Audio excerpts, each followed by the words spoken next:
한테 이렇게 인사했으면 좋겠습니다. 성령 충만한 삶을 삽시다. 성령 충만한 삶을 삽시다. 오늘 여러분 어떤 사람이 가장 세상에서 불행한 사람이고 어떤 사람이 가장 행복한 사람일까요? 우리는 행복하고 불행을 어떤 소유의 넉넉함이 있다고 생각합니다. 그러나 예수님은 우리들에게 소유의 넉넉함이 우리를 행복한 것이 아니라고 말씀했습니다. 우리가 행복한 삶을 살기 위해서 가장 기본적인 것이 있는데 그것은 자유라고 하는 것입니다. 자유가 없으면 죽음을 달라고 애쳤던 우리 스님들을 생각해 보면 자유가 얼마나 귀하고 소중한지 우리는 알게 될 겁니다. 우리는 자유롭게 생각하고 있고 또 자유롭게 살고 있기 때문에 자유가 이렇게 소중하고 귀한 줄 모르고 살아가고 있는데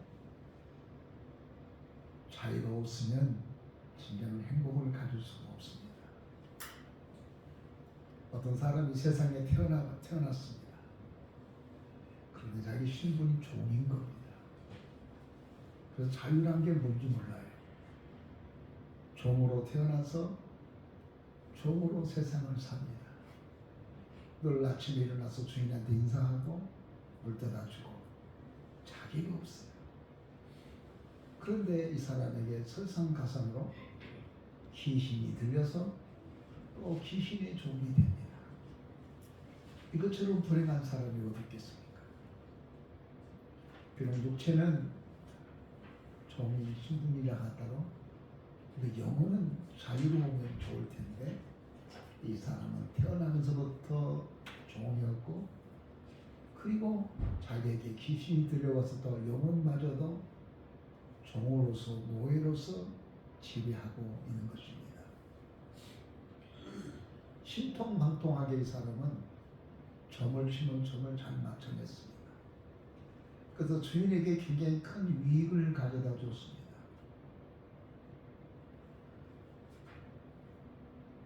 그러니까 자기가 열심히 일을 해서 돈을 벌어도 그 돈은 자기 돈이 아니에요. 자기의 주인의 돈이에요. 많이 벌어도 자기 것은 하나도 없습니다. 왜냐하면 자유가 없는 사람이기 때문에요. 이분은 굉장히 불행한 사람입니다. 그런데 이곳에 바울과 실라가 복음을 들고 왔습니다. 사실은 이 사람을 자유케 하려고 하는 하나님의 의도가 있었던 거지요. 나를 이곳으로 보낸 이유, 하나님의 의도를 알고 살아가는 사람이 정말 행복한 사람입니다. 바로 이것이 삶의 목적을 가지고 사는 사람이지요. 하나님은 바울과 실라를 통해서 이곳에 귀신에게 노예가 되고 사람에게 노예가 되어버린 이 사람을 자유하게 만들려고 이곳에 왔습니다. 근데 바울은 몰랐어요. 이곳에 복음을 그냥 전하러 왔을 뿐입니다. 그래서 복음을 전하기 위해서 빌립보라고 하는 이 인내 도시가 있는데 그곳에 가서 복음을 전하기 위해서 가는데 자판기같이 차려놓은 그 장소에서 귀신을 들렸던 이 사람이 바울에게 이렇게 말합니다. 17절 보니까 이렇게 말합니다. 그가 바울과 우리를 따라와 소리질러 이르되 이 사람들은 지극히 높으신 하나님의 종으로서 구원의 길을 너희에게 전하는 자다. 바울이 누구란 사실을 귀신이 더 잘 알고 있어요. 이 사람은 귀신이 하는 말, 바울이 해야 할 말들을 귀신이 하면서 하는 이야기가 이 사람은 우리를 구원의 길로 인도하시는 분이다. 우리를 영원한 생명의 길로 인도하실 분이다. 하나님으로부터 보내심 받은 사람이라고 사람들에게 쫙 이야기하는 거예요. 바울은 한마디 하지 않았어요. 여러분 귀신들이요 귀신처럼 잘 알아맞힌 것 여러분 기억해야 돼요. 사람들은 자꾸만 자기의 문제가 고민이 해결되기를 원하고 자기가 뭘 걱정하고 있는 것인가에 대해서 알고 싶어 하죠. 그런데 하나님은 안 가르쳐 준단 말이에요. 특별한 사람을 제외하고는 하나님은 거의 안 가르쳐 줘요. 그런데 세상에는 우리의 고민, 우리의 걱정을 잘 말해주는 사람이 있어요. 글쎄요, 한국의 교회 숫자도 많았지만 교회 숫자보다도 배가 많은 것이 정성술이죠. 이게 정부에서 허가까지 줬어요. 이 망할 놈의 짓이죠. 그래서 사단법인 뭐 100몇 번, 사단법인 1000몇 번, 그래서 교회가 훨씬 많은 80만 정도가 무속인이에요. 거기는 그 무속인 중에서는 배워서 그냥 학교만 다녀서 무속인 얼굴 보고 아는 사람도 있지만 거기에는 신접하는 사람이 있었습니다. 이 사람들은 정말 잘 알아맞혀요. 제초나 자매 배가 아프구만. 그럼 깜짝 놀래요. 어떻게 하셨죠? 당신은 예국에서 왔구만. 배기 타고 왔지? 뭐 이러면 어떻게 날지 알아요. 그 다음부터는 그냥 일사천리로 막 속에 있는 거 다 끄집어내놓고 다 이야기하게 되죠. 근데 귀신은 그렇게 안다는 거예요. 기억하세요. 어디 가서 점을 쳤더니 점이 잘 나왔다. 그러니까 교회 다니는 사람도 거기 가서 물어본 사람도 있대요. 죄송한 이야기인데 캐톨릭에 있는 사람들이 굉장히 많아요. 캐톨릭 약간의 무속진에 가깝거든요. 그래서 거기 가서 굉장히 묻는 사람이 많은 거예요. 이건 예수를 믿었던 무속인이 간증 가운데서 있었던 이야기입니다. 많이 기독교인인데 그중에서 캐톨릭 신자들이 많아요. 이해는 돼요. 얼마나 답답했으면 거기를 갔을까. 그러나 우리가 여러분 알고 있어야 할 것인데 오늘 보세요. 바울이 빌립보에 왔을 때 아무도 바울을 모르지만 바울이 누군지를 아는 사람은 귀신 들린 사람이에요. 그냥 우리의 적이라고 말하지 않고 이거는 삼천하지에 전능하신 하나님의 사람으로서 구원의 길을 열기 위해서 이곳에 왔다는 겁니다. 바울이 온 이유를 정확하게 알고 있었어요. 그러니까 여러분의 신상에 대해서 잘 안다고 거기에 속지 마세요. 혹시 내가 은하야, 넌 말이야 하나님의 나라를 위해서 이 교회다가 헌금을 네 집 전세배에다가 바치면 하나님께서 내게 복을 줄 거야. 그렇게 말한다고 그 말 듣고 행동하지 마세요. 나한테 그런 영감이 안 왔거든요. 근데 거기에 속아 넣은 사람도 많아. 그래가지고 그냥 안 하던 짓을 하고 그래가지고 부부가 이혼다고 부부가 박살난 사람도 많아요. 귀신은 사람들 속에 들어와서 기가 막히지 않고 나오죠. 자, 이렇게 되면 바울이 어떻게 해야 될까요? 어이구 어떻게 네 잘 알았어? 아이고 이렇게 할 텐데 잠잠하라. 이 사람이 애치는 메시지는 사람을 변화시킬 수 없는 거예요. 이 사람이 애치는 메시지는 하나님 어쩌고 말을 많이 하지만 삼천하지 하나님이라 말하지만 귀신이 애치는 말은 생명이 아니에요. 사실은 사실인데 생명이 아니에요. 그래서 바울이 잠잠하라.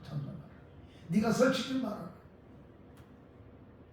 그때 바울이 설치지 말라는데 계속 따라오면서 18절만 계속 따라오면서 그냥 바울을 막 혼란스럽게 만들어요. 그러니까 바울이 18절에 보면은 이렇게 말합니다. 다 같이 한번 읽어보겠습니다. 시작. 이와 같이 여러 날을 하는지라 바울이 심히 괴로워하여 돌이켜 그 귀신에게 이르되 예수 그리스도 이름으로 내가 맹하노니 그에게서 나오라 하니 그 귀신이 즉시 나오니라. 여러분 사실 바울은 지혜로운 사람이에요. 이방 땅에 와서 이 귀신들하고 영적인 부딪힘이 생겨지게 되면은 문제가 생길 것 같아요. 아직도 이게 파악도 안 돼요. 그래서 분란을 없게 하기 위해서 처음에는 계속 절제하고 며칠 동안 따라다니면서 바울이 복음을 전한 것을 소란스럽게 만든 거예요. 그래서 바울이 씩 돌아서서 예수 그리스도 이름으로 명하노니 귀신아 그 사람에서 나와라 말했더니 그 사람 속에서 귀신이 나. 잘 보세요. 바울에게는 귀신을 쫓을 만한 능력이 있었어요. 그 능력이 그 마음에 있었어요. 그러나 아무 말 하지 않았을 때는 귀신이 날뛰고 난리 버거지하고 그냥 소리치고 그러고 있는 거예요. 그런데 어떨 때 귀신이 나갔는가 하면은 바울이 귀신에게 명하여 예수 그리스도 이름을 말하노니 그 사람에게서 내가 내게 말하노니 나가라 떠나가라 라고 했더니 그때 나가는 거예요. 여러분 바울이 침묵하면 아무 역사가 나타나요. 우리가 중요하게 생각할 것은 우리에게 하나님의 자녀가 되는 권세를 하나님이 여러분에게 주셨다는 사실을 믿기를 바랍니다. 아멘. 여러분 사도행전 1장에 너에게 성령이 임하면 너희가 권능을 받고 그랬잖아요. 그리스도인에게는 권능의 사람이란 말이에요. 근데 침묵을 딱 갖고 있으면 아무런 역사가 나타나지 않아요. 그러나 바울이 말하는 거예요. 예수 이름으로 명하노니 더럽고 추악한 귀신아 그 사람에게서 내가 말하노니 나가라 라고 말했더니 나가는 거예요. 왜 그런 줄 아세요? 하나님의 말씀에는 능력이 있기 때문에 그렇습니다. 따라갑시다. 하나님의 말씀은 능력이 있다. 마음에 예수께서 말씀은 하나님의 말씀 말하지 않고 능력이 있는 말하는 거예요. 이 산들어 명하여 바다에 던지오라 말하면 그대로 되리라라고 하셨지 않습니까? 그러니까 우리가 하나님의 말씀을 듣고 난 다음에 웃으면 침묵은 금이라네요. 그래서 조용히 말 안 하고 있어요. 그럼 아무것도 나타나지 않아요. 바울아 이 성에 구원받은 사람이 많다. 너는 감에 있지 말고 이 성에서 구원받은 사람을 향하여 외치라 그랬어요. 이렇게 말하니까 고린도 교회가 세워진 거예요. 오늘 여러분 기억하세요. 여러분에게는 하나님의 자녀가 되는 권세를 주셨고 성령이 당신들에게 임했으면 여러분에게 하나님 주신 권능이 있기 때문에 여러분이 하는 말은 능력의 말이에요. 권능의 말이에요. 저는 그래서 누구든지 만나면 그 손을 붙잡고 기도합니다. 이 습관적인 것이 아니에요. 왜냐하면 내가 기도한 이 기도를 그 사람이 받아들이면 그 기도의 역사가 그 사람에게 나타난다는 사실을 믿기 때문에 그렇습니다. 하나님의 말씀은 말하지 않고 능력이 있다는 거예요. 그러니까 바울이 말하니까 귀신이 나가는 거예요. 여러 날 동안을 가만히 있었더니 그냥 계속 난리 버거지를 하는 거예요. 말 안 하니까.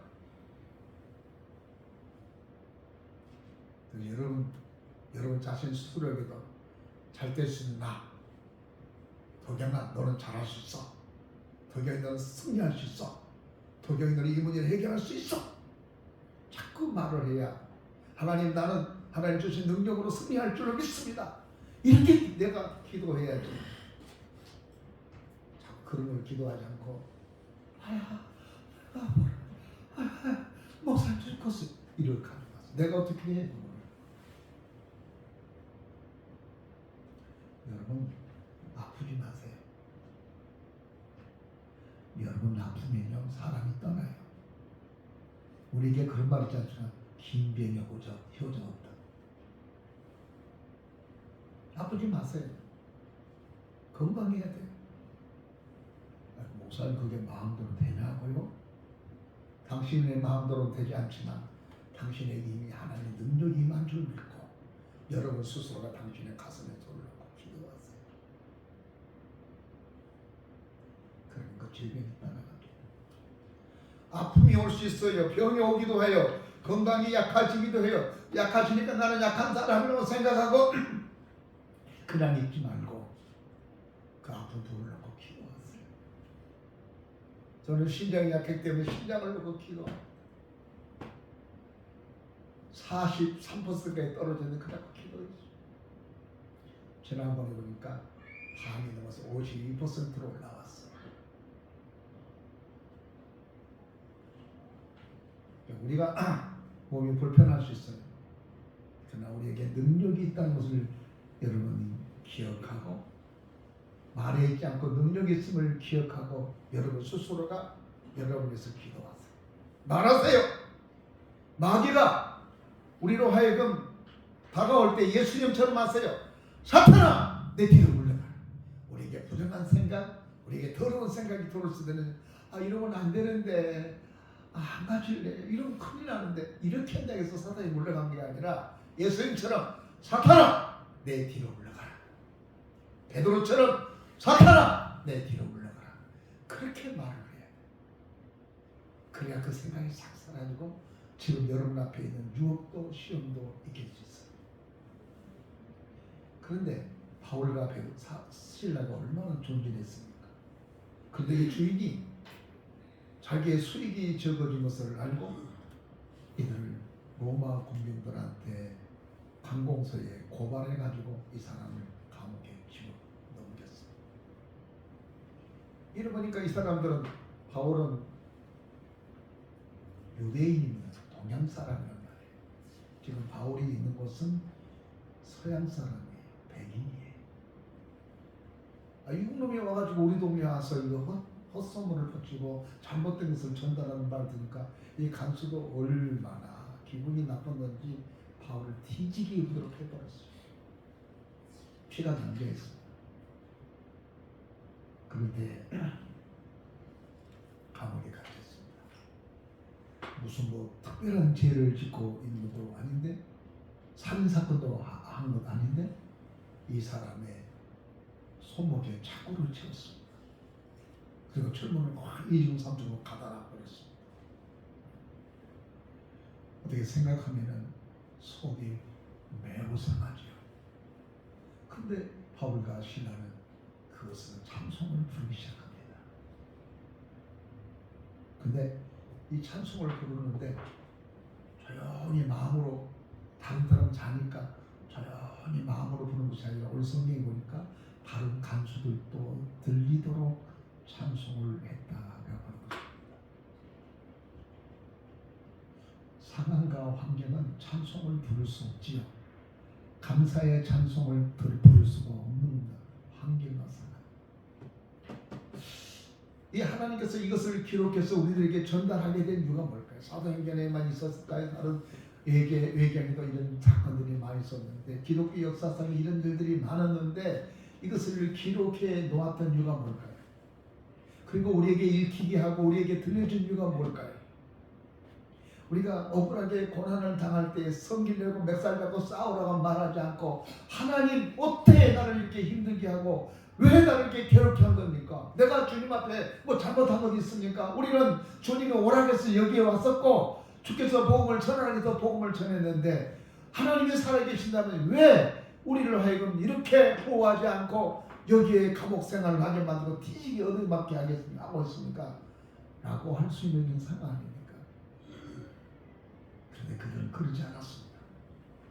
그들은 본문에 보니까 하나님 앞에 그 상황에서 원망하지 않고 하나님 앞에 간절히 기도했습니다. 기도했더니 하나님의 성령이 그들의 임하자 그들의 입술에서 찬송이 나오게 되는 겁니다. 그래서 성경은 말을 괴롭냐 고통스럽냐 하나님께 기도해라. 힘들고 어려우면 제주도 여행 간 게 아니고요. 힘들고 어렵고 술 먹고 그래가지고 잊어버리겠다 마약하고 그러지 않고요. 우리가 힘들고 어려울 때, 고통스러울 때, 내가 주님을 위해서 이렇게 헌신했는데 내가 손해를 많이 봤어. 교회 때문에. 교회 찾아와가지고 사창문 열고 말이야, 탁 차고 말이야, 이럴 수가 있냐, 이런 이야기 하지 말고, 오늘 바울과 실라가 우리에게 보여준 교훈이 뭐냐? 그것은 그 중에 하나님 앞에 기도한 겁니다. 기도. 얼마만큼 기도했는지 모르겠지만 기도하는데 그 마음속에 감격이 생긴 거예요. 그래서 찬양을 하기 시작합니다. 찬양을 하고 있는데 갑자기 땅이 흔들리는 거예요. 그리고 문이 열린 거예요. 자기 손목에 차 있는 차고가 확 풀린 거예요. 어떻게 이런 일이 있을 수 있어? 오늘 하나님의 말씀을 보니까 그 중에 있을 때 거기에 갑자기 지진이 나서 옥토가 움직이고 26절 보니까 문이 열리며 모든 사람의 맨물 다 벗겨진지라 다 자유롭게 만들었어요. 여러분, 찬양은요 우리가 매였던 것들을 자유롭게 만든 거예요. 풀리게 만든 거예요. 하나님은 이걸 말하고 싶어 합니다. 오늘 시간. 여러분, 좋은 일이 있을 때 찬송하는 거, 그 성경에 보니까 이방인도 하느니라 그랬어요. 기쁠 때 기뻐할 수 있는 것은 이방인도 하는 것이라 그랬어요. 그러나 그리스도인의 감격과 기쁨은 언제 하는 것인가? 기뻐할 수 없을 때, 이 고통스러웠을 때, 내가 주님 때문에 이랬는데 손해가 많이 봤다고 생각해도 그래도 하나님 앞에 기도하는 그때에 하나님은 그 찬양을 받으신 거예요. 그 찬양을 받으신 거예요. 그 찬양은 옥문을 열게 합니다. 착고를 풀리게 합니다. 그리고 땅을 흔들어냅니다. 이게 성경에서 말하고 있는 오늘 하나님께서 우리들에게 말하고자 하는 내용입니다. 우리가 힘들고 어려워 죽겠는데 찬양할 수가 없어요. 약을 누리죠. 나 힘들어 죽겠는데 옆에서 그냥 할렐루야 할렐루야 얼마나 화가 나요. 근데 그때도 하나님을 찬양해요. 그래야 우리 문제가 해결돼요. 인도의 한 선교사가 영국에서 파송된 선교사인데 20년 동안, 10년 동안이나 거기서 선교 활동을 계속 했음에도 불구하고 한 사람의 세례교회도 못 만들었어요. 이 선교사가 굉장히 면목이 없는 거예요. 매달 영국에서는 생활비를 보내오는데 이게 실적이 없어요. 이게 선교사들이 고민 아니겠어요? 교회를 세웠습니다. 이번에 세례교회를 몇 명 만들었습니다. 이 사역을 보고를 하는 게 선교사들 재미일 텐데 10년을 했어도 하나도 세례교회를 만들지 못했습니다. 그렇지만 또 선교사니까 이게 뭐야 생각하면서 선교지로 가다가 찝차 타고 선교 가다가 차가 뒤집혀가지고 두 다리가 절단됐습니다. 바로 골절을 입었어요.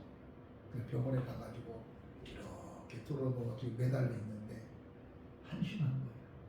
복음 전을 왔다고 복음은 못 전하고 세례교는 하나도 없고 이게 뭐냐 생각하다 갑자기 하나님의 죄송스러운 마음을 들고 이렇게 누워서 기도하고 있는데 어떤 이런 생각이 떠오르는 겁니다. 다리가 부러지는 것은 도둑질하다도 부러지고 나쁜 짓 하러 가다도 부러지고 다른 데 먹고 살려고 하다가 부러질 수도 있는 건데 내가 하나님 일 하다가 나쁜 일 하다가 복음 전하러 가려다 다리가 부러졌으니까 감사한 일이 아니냐 하나님이 하시니까 이렇게 생각을 하니까 마음에 이게 기쁨이 생긴 거예요. 그래서 너무너무 좋아서 병원에서 소리 내서 찬양을 할 수 없으니까 흥얼거리면서 찬양을 얼굴이 확 근데 곁에 있던 한 다리 하나를 골절됐던 사람이 병못 알고 있으면서 그걸 계속 쳐다보는 거예요. 저 사람 누구지?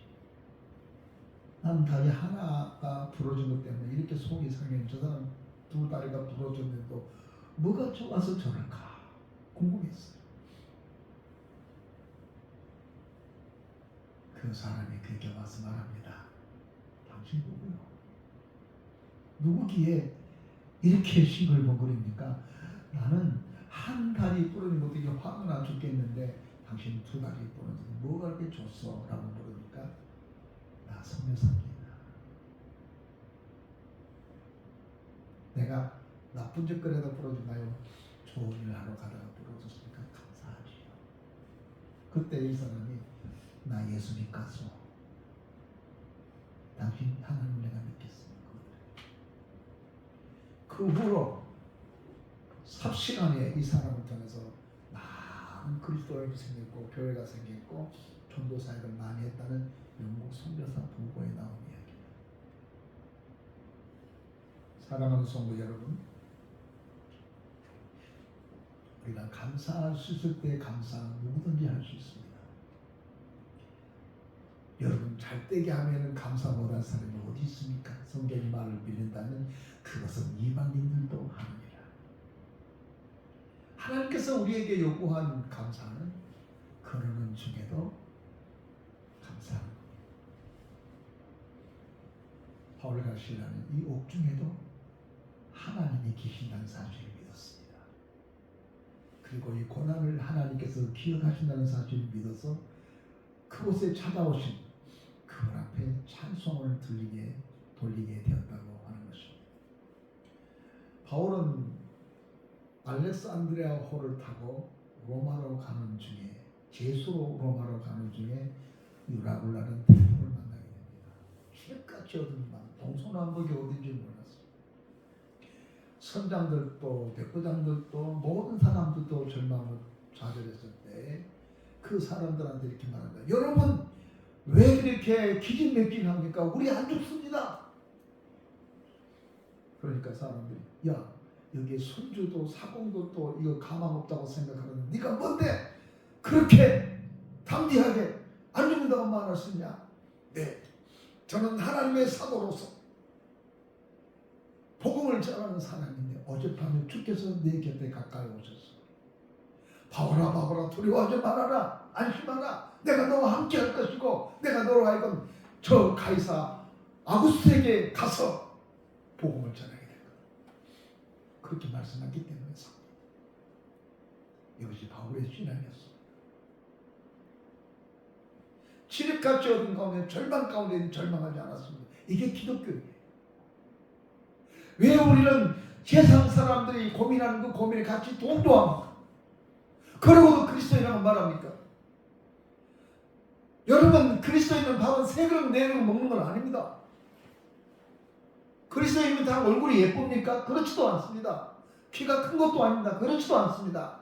뭐가 다릅니까?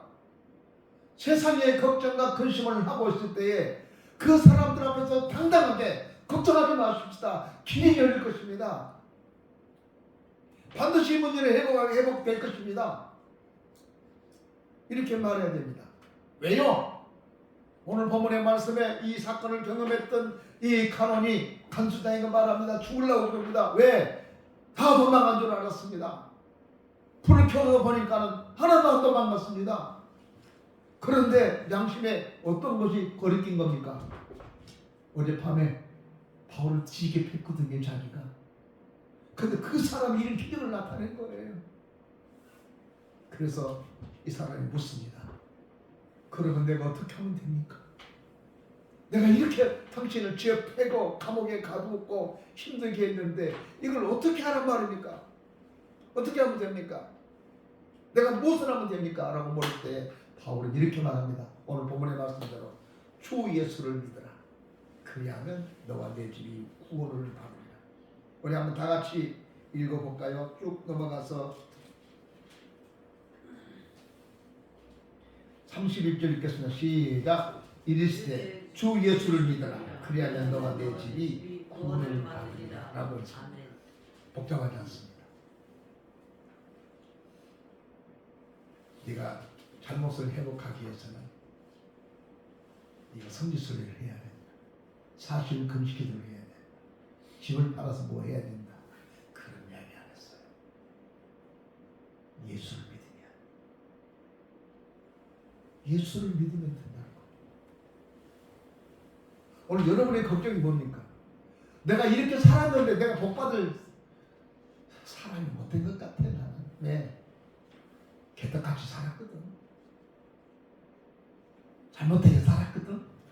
내가 뭘 바래? 내가 뭘 바래? 이렇게 자신을 자포자기하고 포기하고 가만히 없는 사람이라고 말해버리고 주저앉아 버린 사람들이 많은데 그렇지 않습니다.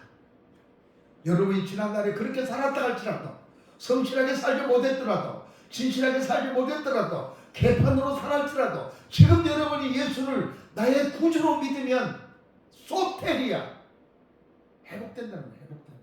아멘. 믿기를 바랍니다. 아멘. 다른 방법이 없어요. 여러분, 열심히 살아야지. 열심히 산다고 잘 된 것은 아니잖아요. 예수 안에서 열심히 산다고 잘 된 것은 아니에요. 열심히 살아야 된 것은 사실입니다. 부지런히 살아야 되죠. 게으른 것은 악합니다. 그러나 그것이 우리의 그리스도인의 사는 삶의 해법이 아닙니다. 우리는 어떻게 하실 건가? 아무리 힘들고 어려워도 내가 개떡같이 살았다 할지도 지금 내가 하나님 앞에서 내가 하나님을 믿습니다. 내가 주님에 의지합니다. 주님만이 나의 구세주입니다라고 고백하면 된다는 것입니다. 아멘. 말씀을 맺겠습니다. 사랑하는 성도 여러분, 2024년도 2003년보다도 더 좋다고 보장할 수는 없습니다. 더 암울하기도 합니다. 전쟁의 가능성도 많습니다. 어저께 일본에서는 화산이 폭발해서 400m 이상으로 올라갔더라고요. 또 어떤 일이 생기는지 알 수 없습니다. 대만의 대통령이 중국과 적대시하는 당이 생겼습니다. 전원이 감돌기도 합니다. 정말 감당하기 어려운 이런 일들이 우리 앞에 또 열려 있습니다. 경제는 점점 어렵다고 그럽니다. 서민들이 살기가 더 어렵다고 그렇습니다. 길이 어디 있습니까? 경제학자는 나름대로 이론을 이야기할 수 있겠죠. 저는 그분들의 말에 대해서 부정하고 싶지 않습니다. 그러나 예수를 믿은 그리스도인들은 어떻게 해야 될까요? 우리 가운데 계시는 그분에게 찬양하는 일이 하십시오. 찬양은 하나님께 엎드려 기도하면서 찬양이 생기게 됩니다.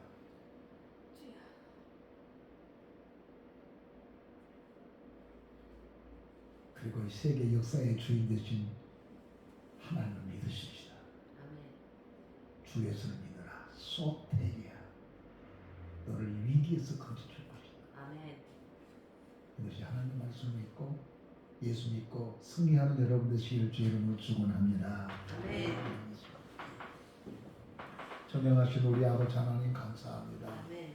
오늘 저희들이 빌립보에서 있었던 이 사건을 우리가 대하면서 귀신들이 들썩들썩거리고 지금 이 나라에도 여러 가지 천문이 날뛰고 이런저런 이런 무술들이 무속인들이 날뛰고 있는 이런 시대입니다. 거기에다가 자기 인생을 걸고 살아가는 사람도 있습니다. 귀신은 이렇게 해서 사람들의 마음을 혹하게 하는 이런 때입니다. 하나님, 귀신이 얼마든지 그럴 수 있다는 것을 생각하고 바울처럼 예수 이름으로 명하노니 귀신아 그 사람에서 나오라고 말한 것처럼 우리는 세상을 향하여 그런 사람들을 향해서 담대하게 믿음을 선포하고 복음을 말하는 우리가 되어야 될 줄 믿습니다. 아멘. 우리가 힘들고 어려울 때 하나님 인생을 포기하기보다는 바울과 실라처럼 기도한 사람 되고 하나님 주신 그 기쁨을 가지고 여호와를 찬양함으로 옥문이 열리고 창고가 풀리고 땅이 움직이는 놀라운 역사를 날마다 경험하며 그 하나님을 찬송하며 나가는 저들이 되어지게 해주시기를 바라고 원합니다. 지금까지 얼룩지게 살아왔던 삶이라 할지라도 주 예수를 믿으면 모든 위기에서 건져주신다고 약속하신 주의 말씀처럼 주 예수 그리스도를 믿는 심정 가지고 살아가는 저희들이 되게 하여 주시옵소서. 아멘. 예수님의 이름으로 기도하옵나이다. 아멘. 찬송가 359장입니다.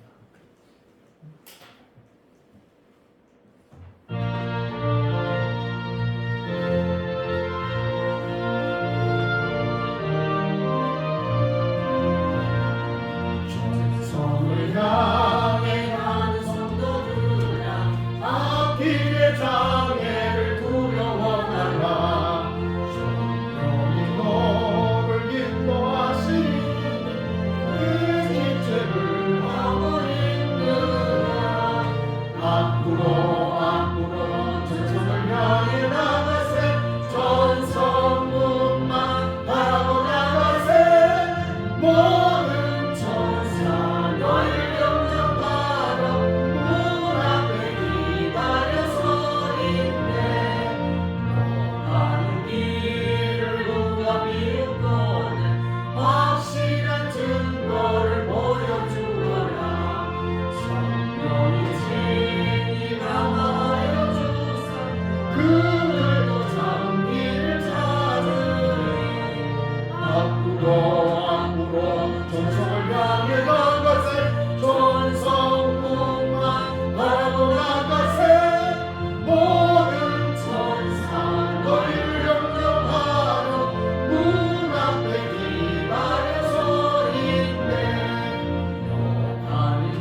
하나님께서 우리를 사랑하시고 우리를 귀하게 여겨주셔서 주 앞에 빈손으로 나오지 않고 귀한 힘을 가지고 주님께 드리게 해주셔서 감사합니다.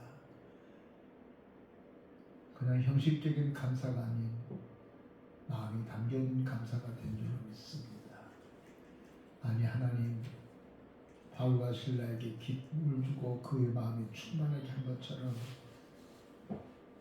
이 드린 손길들의 기쁨과 감격이 넘쳐나서 그 기쁨과 감격으로 하나님을 찬양하는 믿음의 사람들이 되어지게 하여 주옵소서. 아멘. 마음은 늘 드리고 싶지만 늘 물질이 허락되지 못해서 미적미적 거린 이들에게는 하나님 앞에 물질을 드릴 수 있도록 하나님 풍성한 열매를 거두는 가정들이 되게 하여 주옵소서. 아멘. 예수님의 이름으로 기도하옵나이다. 아멘.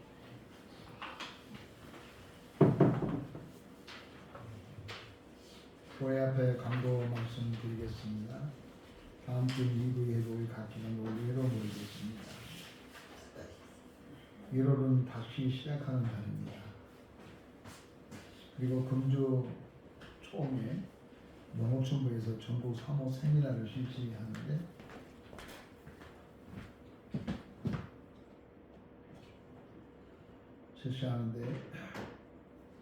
우리 교회 사모님도 노예 사모님도 전체가 다 가게 됩니다. 먼 길로 가거든요. 전라남도 앞에도 부분까지 거기서 오시라는 것입니다. 다음 주는 선한 목자 선교회 기도회가 은행교회에서 열리게 됩니다. 금주간에 이정인 장로님이 지방 출장으로 출타하였습니다. 다음 주는 2024년 정기 공동회의로 모이게 됩니다. 오늘 예배 마친 후에는 교회 성당 출입 아직 철거되지 않은 부분이 있는데 철거해 주셨으면 고맙겠습니다. 그냥 쓰레기통에 집어넣지 말고 잘 모아놨다가 내년에 다시 쓸 수 있도록 했으면 좋겠습니다. 1월 30일 날은 본교회에서 개척교회 부흥을 위한 컨설팅이 있습니다. 여러분 기도 많이 해주셔서 많은 사람이 와서 이곳에서 우리 목사님들이 은혜 받고 보존받고 돌아갈 수 있도록 기도해 주시기를 바랍니다. 시간 되신 분들은 오셔서 차도 좀 끓이는 일 도와주시고 협력해 주시면 고맙겠습니다. 다른 강도 없으면 다 같이 자리에서 일어나셔서 찬송가 222장 1절만 부르겠습니다.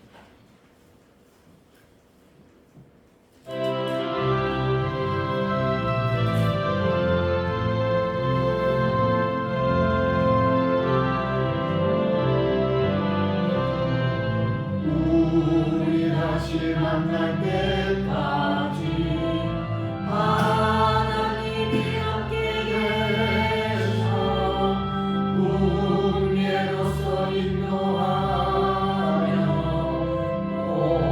도와주시기를 바라네. 다시 만날 때 예수와 함께